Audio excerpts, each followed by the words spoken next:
Welcome back to my channel. Just want to take a minute. I always want to start out my videos on a good note. My name is Brian. I appreciate all the people that watch the video, take the time to watch the videos that are a little longer. I appreciate the people that stick in there and are looking for the content that I'm giving. A lot of people are in for the short term. They just want to get it real fast and leave. If they don't get it, then they say something. But I appreciate the people that are following me and interested in my content. I'm not making money for this. This is my job. I'm just doing this for fun. And so other people that are interested, that's a cool feeling, and they're following because they're interested. So with that said, I thank all those people, and anyone that just wants to, find out about my struggles, about my journey, my love for my 2019 Q50 rear-wheel drive. And also too, just want to clear up, it's very easy for people to jump in on the last videos and not know what content was before.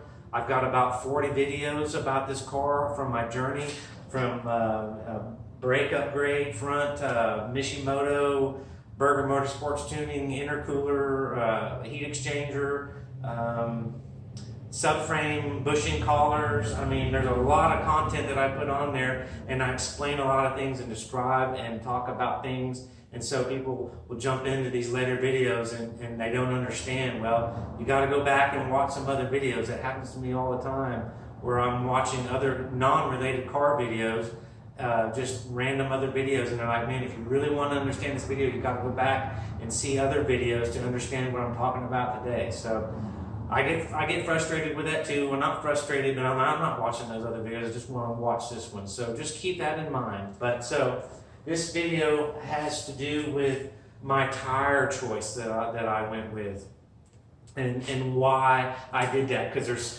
a few people, I don't have a lot of viewers, but I do have some dedicated people following along with my build, my car, my journey.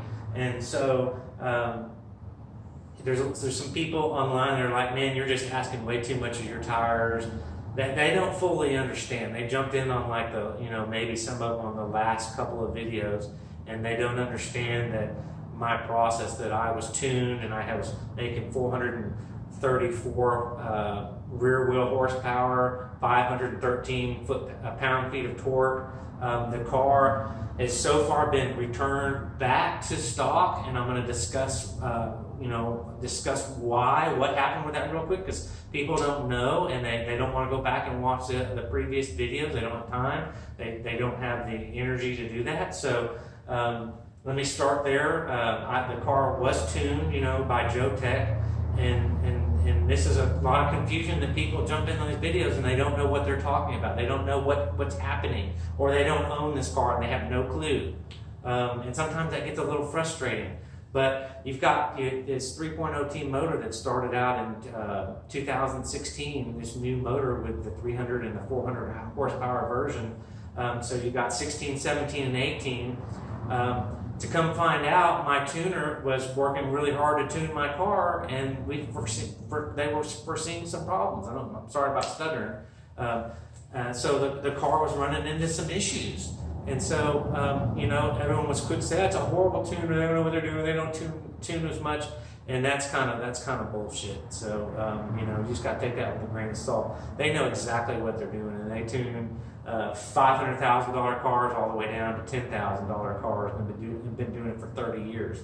But to come to find out, I reached out to Ecutech and overseas in the UK, and I started having a conversation with them to find out what's going on. And supposedly, this car in 19, it had different software. Nissan Infiniti chose to go in and modify the software and change parameters. So Ecutech admitted to me that they don't know half some of the things that are done to the car. So there's software issues. I'm monitoring my car. I got to keep all this straight in my head. I got the car tuned, and then I didn't buy the dongle. And I'm going to pile a lot of information on you real quick, but I want to speed up my video content. Got it tuned, and I didn't buy the AMS dongle to monitor on my phone. And I need to, be responsible for myself and my car instead of relying the words of other people. So a month later, I got it tuned end of December, and then probably beginning of February, I got the dongle and I started data logging. And so I started seeing some of these issues. You know, Joe Tech didn't know. Joe Tech didn't know that they switched the software in 19 or changed some of that. So they tuned my car based on their knowledge that they had. And so they even mentioned to me before that this has happened on other cars where software changes have happened and it's created major struggles, but they didn't know about this car. So I'm not going to go into the problems. That's in a lot of other videos, but I contacted EcuTech and talked to them, and they told me the same thing. They were like, man, we don't understand some of these things. We don't know what's going on. We don't have this figured out. We need to do more testing. These things that you're seeing in your car, they're not real. Your car's registering all these DCT codes and PCM and TCM and all kinds of transmission error codes and overboosting and all kinds of problems. And it threw me into a loop. And I didn't know what to do. I didn't know if I was damaging my car. Joe Tech was scratching their heads. And you know, it's a battle. It's a frustrating, you know, when anyone tunes your car, you run into a lot of problems. And people that, you know, that aren't having problems, good for them, like I've said in other videos. But most people that are seriously doing this, it's a journey, and you know, that's something you need to be concerned with or realize when you get something tuned. So this is a 2019 car, has different software, and it ran into totally new issues that EcuTech is not aware of. And I've been in conversations over weeks with EcuTech, and then in the same time, I'm worried about my car. So I took it back in over time. We were doing revisions, and I wasn't seeing what I needed for myself to see to resolve that I felt comfortable with. So long story short, I asked Joe Tech to remove the tune, and I would run the car stock and data log the car without the tune on it. And there's a double-edged sword, because when you remove the tune, the dongle only records certain parameters. It doesn't record all the parameters when the tune was on there, so it records partial information. So you lose some of that ability to. And one thing is ignition timing correction. You lose that, you lose some other things. So I'm not going to go into that. But so I data logged the car. I was did, you know, for a while there. I was driving it around town, driving it normal, trying to make sure it was running right. I was data logged. I was sending that to EcuTech and making sure everything was good.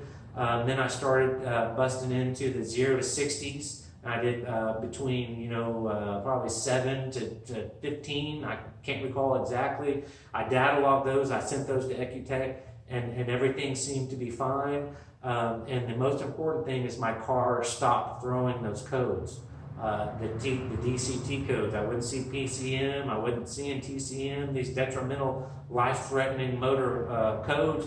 And EcuTech told me that, man, they were phantom codes, you know, being thrown. I'm sorry, spitting, but yeah. So that's all resolved. So I've been running the car without the tune for probably 3 weeks now, and so yeah. So, but to add to that, I decided during this time where I'm untuned, I wanted to throw on a Catback exhaust from MagnaFlow. So you know, I debated about doing that, but I went ahead and did that. And it seemed like the car picked up a lot more power with getting rid of that crappy, you know, not crappy, but the stock exhaust, which, you know, unless you climb under your car and you actually physically touch your exhaust, there's really constriction. There's about 2 major constrictions in that exhaust. So I finally came to the conclusion that I was going to get an exhaust. I didn't want to increase sound very much.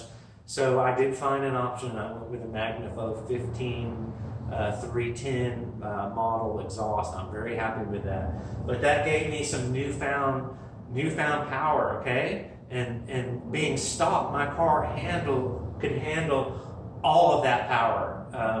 First of all, I started with my run flat tires, and the car could accept that.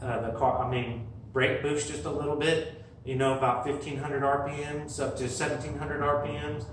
brake boost and full throttle, and the car can handle that on the run flat tires. And so then I wanted to get new tires because I didn't like the run flats and how they sound, the extra noise and the comfort level. So I bought Pirelli P0 Nero summer pure summer tires, and those ran, and they were the matching tires, 245 by 35 by 19s. So I had those on the car, and when I took the tune on, well, when the tune was on, it was ridiculous. There was no traction, and it's understandable. There was absolutely no traction first and second gear. So let's get that understood. So I wasn't doing my tire improvements for the 500 horsepower at the motor. So I downgraded, took the tune off, and I'm running probably 330 horsepower with the Catback exhaust and the AMS intakes, because I did the tune in the AMS intakes at the same time. And then, that after I got a tune, I went out and tried to race it around, and it was like on ice. Okay, so we've got that understood. So I took the tune off, and now I'm back down to the base car dyno, a little bit over 300 with the AMS intakes on there. Without the tune, it was 315 horsepower. Okay, so we got some numbers to work with. So, okay, so long story short, I go to the 275 tires, and that's really the whole point of this video, is that the 275 rear tires should easily be able to handle the 315 to 335 rear wheel horsepower. So that's what I went with the 275 with these tires, okay? So yesterday when I made the video out on the good concrete, decent weather, and the tires were useless for getting traction, and in a sense, I even think my 245 Pirelli tires gave me a little bit more additional traction. So that's why I was a little upset. Not upset in the sense, but I was just a little disappointed, would say. That's probably a better word. That at the level that the car is right now, horsepower-wise and torque-wise, it's not that much. So these people that are saying, man, you overthought this, you're totally asking too much for that tire, you're totally asking too much for the 275 tire. That's a joke. Come on, let's be serious. I mean, a 300 to 330 horsepower car with a 275 tire, that should be easily enough for the car, to get some traction, not just light the tires up. A different story if it was the 500 at the motor, 434 at the rear wheels, and 513 foot-pounds of torque. Then I'm a little off my rocker. But right now, the disappointment yesterday was on this 330 horsepower car. I'm not, 100% sure, but it's not documented on paperwork yesterday that says my dyno is 330, but I'm estimating 330 horsepower. So for 330 horsepower, that was a definite letdown. So I just want to explain the process. So I was tuned, got it taken off, and now I'm running the Catback exhaust. So a lot of things have kind of changed. So Catback exhaust with the AMS intake, what is it, 30, 25, 30, 40, 45 horsepower gain? So even at max, at 340 rear wheel horsepower, the 275 tires should be plenty. So people that are kind of writing in the text, man, you needed to go, automatically you need drag racing tires to get traction, or you need 300, 305 or 315 rear tire for that. I'm not buying into that. I mean, not trying to be mean or rude, and I'm happy. I'm not pissed off right now. I'm not angry. It may seem like, that, but I'm an easygoing person most of the time.